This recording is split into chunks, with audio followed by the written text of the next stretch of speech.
أحرف عربي مفيدة بالقرآن سديدا وبها أقرأ قرآني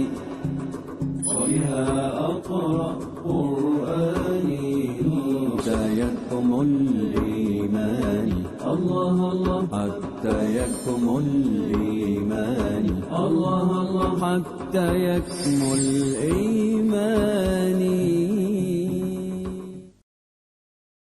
محترم ناظرین، خلاصہ قرآن کی دوسری نشست میں آپ حضرات کا استقبال ہے.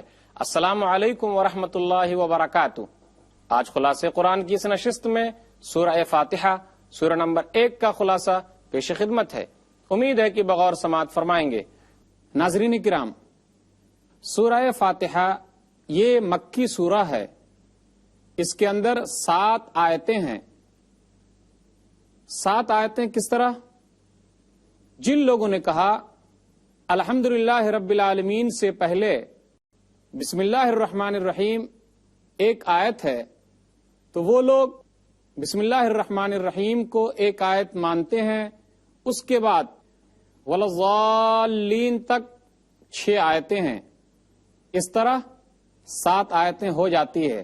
جو لوگ بسم اللہ الرحمن الرحیم کو اس سورہ کی مستقل آیت نہیں مانتے، وہ لوگ یہ کہتے ہیں کہ انعمت علیہم صراط الذین انعمت علیہم، یہاں 6ٹھی آیت ہے.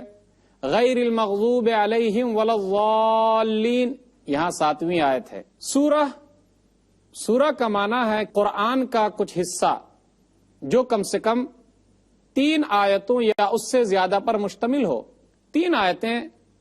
سورہ کوثر اس کے اندر 3 آیتیں ہیں، اور زیادہ سے زیادہ 286 آیتیں ہوں جیسے سورہ بقرہ. قرآن مجید میں 114 سورتیں ہیں. الفاتحہ، فاتحہ کا معنی شروعات اور ابتدا کے ہیں، اسی لیے اسے الفاتحہ شروعات یعنی فاتحۃ الکتاب، کتاب کی شروعات کہا جاتا ہے. اس سورہ کی بڑی فضیلت ہے. یہ السبع المثانی ہے. وَلَقَدْ آتَيْنَاكَ سَبْعًا مِّنَ الْمَثَانِي وَالْقُرْآنَ الْعَظِيمِ. سورہ ہجر سورہ نمبر 15 آیت نمبر 87 میں اللہ نے کہا یقیناً ہم نے آپ کو 7 بار بار دہرائی جانے والی آیتیں دی ہے اور قرآن عظیم دیا ہے. یہ سورہ فاتحہ ام القرآن بھی ہے. ابو ہریرہ رضی اللہ تعالیٰ عنہ ایک حدیث کے راوی ہیں. نبی صلی اللہ علیہ وسلم نے ارشاد فرمایا ام القرآن ہی السبع المثانی والقرآن العظیم. قرآن کی ماں یہ 7 بار بار دہرائی جانے والی آیتیں ہیں اور قرآن عظیم ہے. بخاری کتاب التفسیر کتاب نمبر 65 حدیث نمبر 4704. اسی طرح یہ سورہ الصلاح یعنی دعا بھی ہے. ابو ہریرہ رضی اللہ تعالیٰ عنہ ایک حدیث کے راوی ہیں. نبی صلی اللہ علیہ وسلم نے ارشاد فرمایا من صلی صلاۃ لم یقرأ فیہا بأم القرآن فہی خداج. جس نے نماز پڑھی اور ام القرآن یعنی سورہ فاتحہ کو نہیں پڑھا تو اس کی نماز ناقص ہے. خداجن.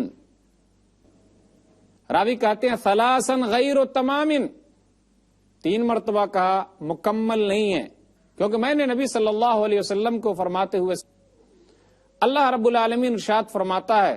نبی صلی اللہ علیہ وسلم نے کہا قال اللہ تعالی قسمت الصلاة بینی وبین عبدی نصفین ولعبدی ما سال، کہ میں نے سورہ فاتحہ کو اپنے اور اپنے بندوں کے درمیان 2 حصوں میں تقسیم کر دیا ہے، اور میرے بندے کے لیے وہ ہے جو وہ سوال کرے مانگے.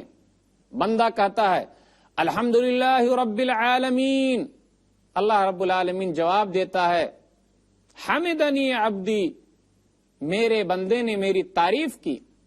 بندہ کہتا ہے الرحمن الرحیم، اللہ جواب دیتا ہے اثنا علی عبدی، میرے بندے نے میری ثنا بیان کی، میری تعریف بیان کی.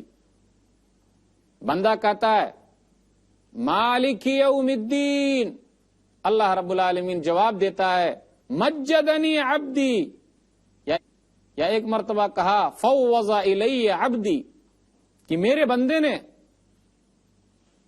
میری تعریف بیان کی، میری پاکی بیان کی، یا اپنا معاملہ میرے سپر کر دیا. بندہ کہتا ہے ایاک نعبد و ایاک نستعین، اللہ رب العالمین جواب دیتا ہے ھذا بینی و بین عبدی ولعبدی ما سأل، یہ میرے اور میرے بندے کے درمیان ہے، اور میرے بندے کے لیے وہ ہے جو وہ سوال کرے، مانگے. بندہ کہتا ہے اہدنا الصراط المستقیم صراط الذین انعمت علیہم غیر المغضوب علیہم ولا الضالین، اللہ جواب دیتا ہے ھذا لعبدی ولعبدی ما سأل، یہ میرے بندے کے لیے ہے اور میرے بندے کے لیے وہ ہے جو سوال کرے. صحیح مسلم کتاب الصلاح کتاب نمبر 4 باب نمبر 11 باب وجوب قراءۃ الفاتحہ فی کل رکعہ، حدیث نمبر 395. سورہ فاتحہ یہ الشفا بھی ہے. سورہ فاتحہ اس کی اور بھی بہت ساری فضیلت آتی ہیں. یہ سورہ مکی ہے. مکی اور مدنی کا مطلب کیا ہوتا؟ آئیے ذرا ناظرین کرام غور کریں، مکی اور مدنی صورتیں اسے کیا کہا جاتا ہے، اس کا مطلب کیا ہے. مکی صورتیں وہ ہیں جو ہجرت سے پہلے نازل ہوئیں، خواہ وہ مکہ کے اطراف ہی میں کیوں نہ ہو. اسی طرح مدنی صورتیں وہ ہیں جو ہجرت کے بعد نازل ہوئی. اسی طرح مکی صورتیں وہ ہیں جس میں عموماً خطاب ہوتا ہے یا ایھا الناس، اے لوگو، اور مدنی صورتوں میں اکثر خطاب ہوتا ہے یا ایھا الذین آمنو، اے ایمان والو. مکی سورہ وہ سورہ ہے جس کے اندر توحید ہے، آخرت کا اس بات ہے، حشر و نشر ہے، قیامت کا منظر ہے، یہ تذکرے ہوتے ہیں. اس کے برخلاف مدنی سورہ وہ سورہ ہے جس کے اندر خاندانی نظام کے بارے میں ذکر ہوتا ہے، کیسے معاشرے میں رہا جائے اس کا تذکرہ ہے، کہیں جہاد کے قوانین کچھ بیان کیے جاتے ہیں. اسی طرح مکی سورہ وہ سورہ ہے جس میں زیادہ تر مقابلہ بت پرستوں سے ہوتا ہے، اور مدنی صورتوں میں اہل کتاب اور منافقین سے. مکی صورتوں کا انداز تشبیہات کے ذریعے ہوتا ہے. مکی صورتوں میں یہ انداز اپنایا گیا ہے کہ کوئی بھی باتیں مثال کے ذریعے بیان کی جاتی ہیں. اس کے برخلاف مدنی صورتوں کا انداز بالکل سادہ ہے. بسم اللہ الرحمن الرحیم، یہ آیت قرآن کریم میں سورہ فاتحہ کا حصہ ہے یا نہیں، اس کے بارے میں علماء کے درمیان اختلاف پایا جاتا ہے. مکہ اور کوفہ کے قراء کا کہنا ہے کہ یہ بسم اللہ الرحمن الرحیم سورہ فاتحہ کے علاوہ بھی تمام سورتوں کی ایک مستقل آیت ہے. مدینہ، بصرہ، شام کے قراء کا کہنا ہے کہ یہ سورہ نمل سورہ نمبر 27 کی مستقل آیت نمبر 30 ہے، انہ من سلیمان و انہ بسم اللہ الرحمن الرحیم، کہ یہ سلیمان علیہ الصلوۃ والسلام کی طرف سے ہے اور اللہ رب العالمین کی طرف سے جو رحمان اور رحیم ہے. اس کے علاوہ کسی اور سورہ کی مستقل آیت نہیں ہے. بسم اللہ الرحمن الرحیم کے بارے میں ایک چیز یہ بھی ہے کہ جہری نماز میں جیسے مغرب کی نماز ہو، عشاء کی نماز ہو، فجر کی نماز ہو، بلند آواز سے پڑھنی چاہیے یا نہیں پڑھنی چاہیے؟ بسم اللہ الرحمن الرحیم کو پڑھنا چاہیے یا نہیں پڑھنا چاہیے؟ کچھ لوگوں نے کہا پڑھنا چاہیے اور کچھ لوگوں نے کہا نہیں پڑھنا چاہیے. لیکن بلند آواز سے نہ پڑھنے والے زیادہ لوگ پائے جاتے ہیں. اگر کوئی آدمی بلند آواز سے پڑھتا ہے تو وہ بھی صحیح ہے، نہیں پڑھتا وہ بھی صحیح ہے. الحمدللہ رب العالمین، تمام تعریف اللہ کے لیے جو جہان کا رب ہے. ناظرین، خلاصہ قرآن کا روح پرور سلسلہ یوں ہی جاری رہے گا، لیکن چھوٹے سے وقفے کے بعد. بالقرآن ناظرین، خلاصہ قرآن کی ایمان افروز محفل میں آپ تمام حضرات کا پھر سے استقبال ہے. الحمدللہ رب العالمین، تمام تعریف اللہ کے لیے جو جہان کا رب ہے. جو عربی جانتے وہ سمجھ گئے ہوں گے کہ تمام تعریفیں اللہ ہی کے لیے ہے. تمام تعریفوں کا مستحق صرف اور صرف اللہ رب العالمین کی ذات ہے. دنیا کے اندر اگر کسی آدمی کو کمال حاصل ہو گیا یا کسی فن میں وہ آگے بڑھ گیا تو یہ اللہ رب العالمین ہی کا دیا ہوا ہے، وہ خود اس کا کمال نہیں. اللہ رب العالمین نے انہیں یہ کمال عطا کیا ہے. الحمدللہ یہ کلمہ شکر ہے، اللہ کا شکر ادا کرنے کے لیے ہے. اس کی بڑی فضیلت بیان کی گئی. صحیح مسلم کتاب الطہارہ، کتاب نمبر 2، باب نمبر 1، باب فضل الوضوء، حدیث نمبر 223 میں ہے. اللہ کے رسول صلی اللہ علیہ وسلم نے ارشاد فرمایا، ابو مالک اشعری رضی اللہ تعالیٰ عنہ اس حدیث کے راوی ہیں، الطہور شطر الایمان، پاکی آدھا ایمان ہے. والحمدللہ تملأ المیزان، اور الحمدللہ میزان کو بھر دیتا ہے. وسبحان اللہ والحمدللہ تملأان ما بین السماوات والارض، اور سبحان اللہ اور الحمدللہ کہنا آسمان و زمین کے درمیانی جگہ کو پر کر دیتا ہے. والصلاۃ نور والصدقۃ برہان والصبر ضیاء والقرآن حجۃ لک او علیک. الناس یغدو فبایع نفسہ فمعتقها او موبقها. سبحان اللہ والحمدللہ، اس کی بڑی فضیلت ہے. بخاری کی آخری روایت یہی ہے، صحیح بخاری کتاب التوحید، کتاب نمبر 97، باب نمبر 58، حدیث نمبر 7563. کلمتان حبیبتان الی الرحمن خفیفتان علی اللسان ثقیلتان فی المیزان سبحان اللہ وبحمدہ سبحان اللہ العظیم. دو کلمے بہت محبوب ہیں رب کو، زبان پر بہت آسان ہیں، میزان میں ترازو میں بہت بھاری ہیں. سبحان اللہ وبحمدہ سبحان اللہ العظیم. یہ پڑھتے رہنا چاہیے. بسم اللہ ہر نیک کام شروع کرنے سے پہلے پڑھنا چاہیے، کھانے سے پہلے، وضو کرنے سے پہلے، ذبح کرنے سے پہلے بھی پڑھنا چاہیے. قرآن کریم پڑھنے سے پہلے اعوذ باللہ من الشیطان الرجیم پڑھنا بھی بہت اہم ہے. فَإِذَا قَرَأْتَ الْقُرْآنَ فَاسْتَعِذْ بِاللَّهِ مِنَ الشَّيْطَانِ الرَّجِيمِ، سورہ نحل، سورہ نمبر 16، آیت نمبر 98.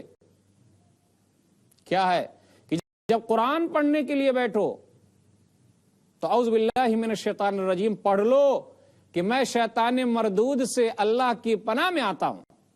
اللہ کا ذاتی نام اللہ ہے، کوئی بھی آدمی اپنا نام اللہ نہیں رکھ سکتا. رب بھی اللہ کے بہترین ناموں میں سے ہے. رب اسے کہتے جو تمام مخلوقات کو پیدا کر کے اور اس کی ضروریات کو پوری کرنے والا وہ رب ہے. کوئی بھی آدمی اپنا نام رب نہیں رکھ سکتا.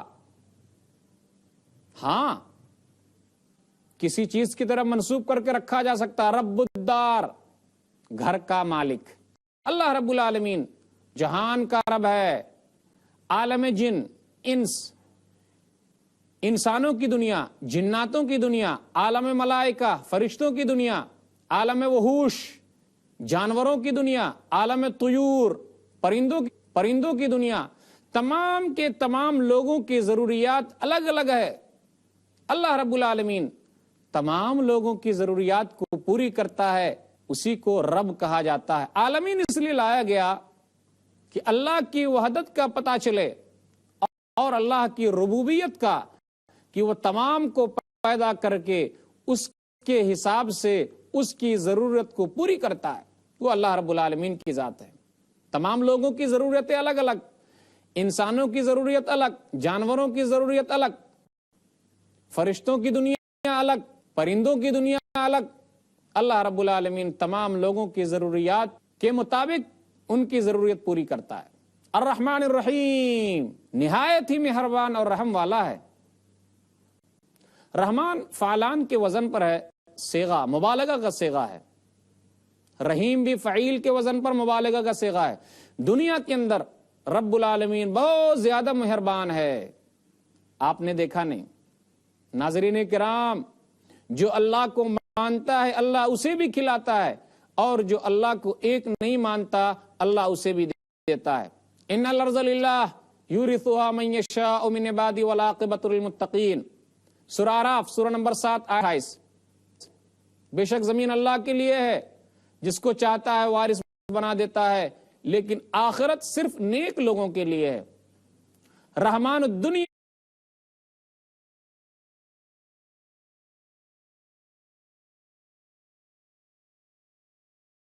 وہ دنیا کے اندر بھی مہربان ہے اور آخرت میں بھی مہربان ہے، لیکن آخرت میں صرف نیک لوگوں ہی پر مہربان ہوگا۔ مالک یوم الدین، قیامت کے دن کا مالک ہے، بدلے کے دن کا مالک ہے۔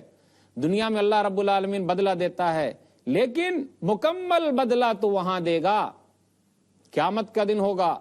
ایک حدیث کے اندر اللہ کے رسول صلی اللہ علیہ وسلم نے ارشاد فرمایا، صحیح بخاری کتاب التفسیر کتاب نمبر 65 حدیث نمبر 4000 ہے، یقبض اللہ الارض ویطوی السماوات بیمینہ ثم یقول انا الملک این ملوک الارض۔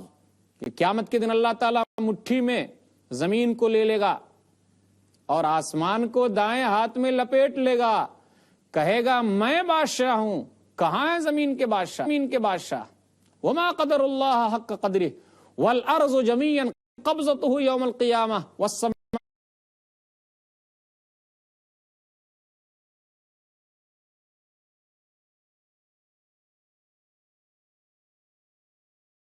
مطویات بیمینہ سبحانہ وتعالی عما یشرکون۔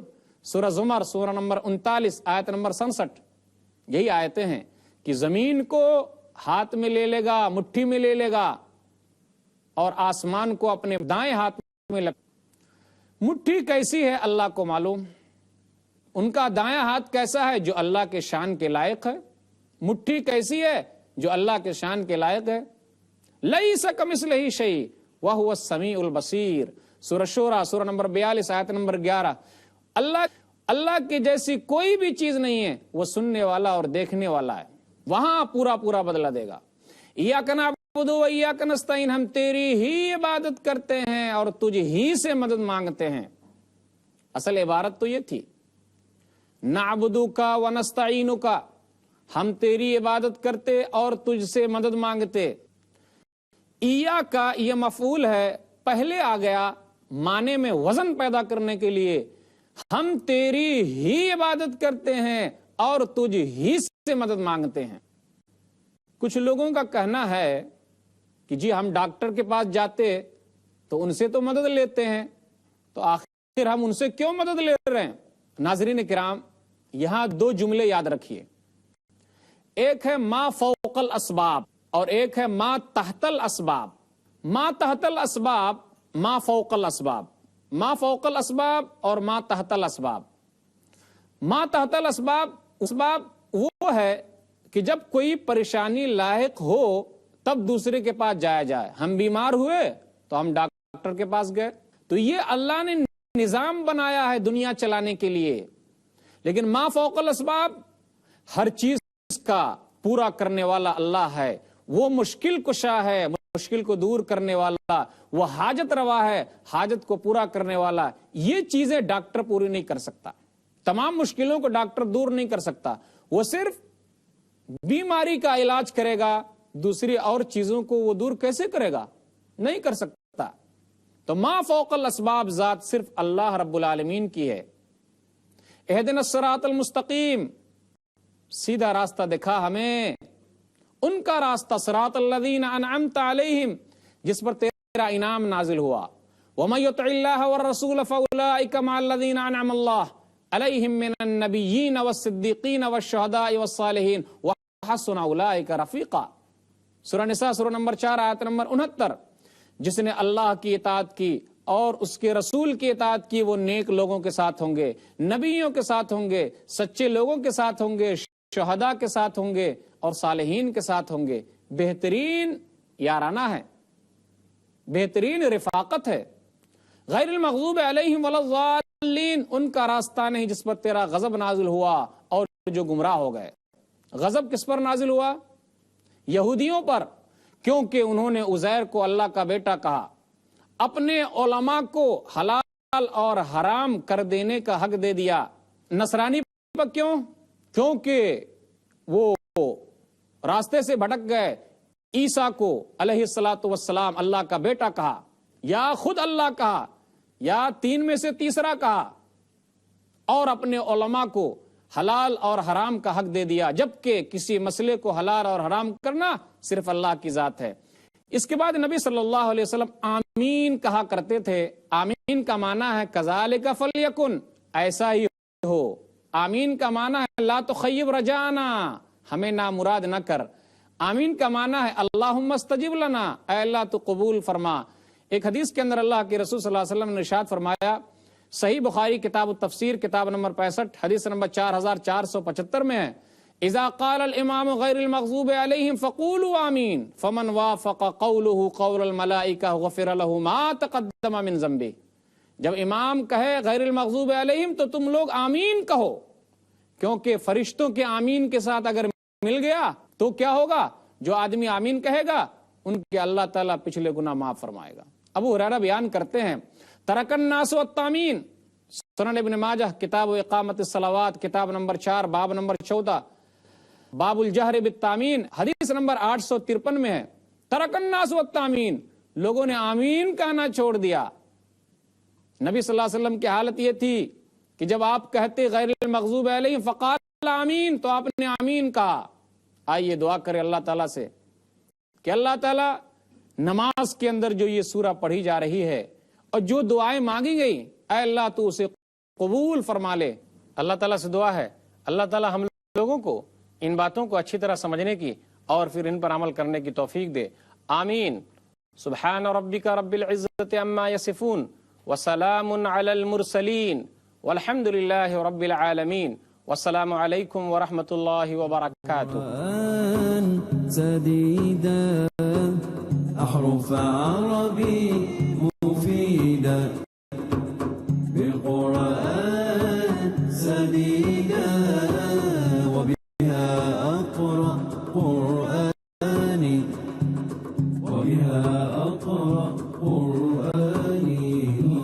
حتى يكمل لي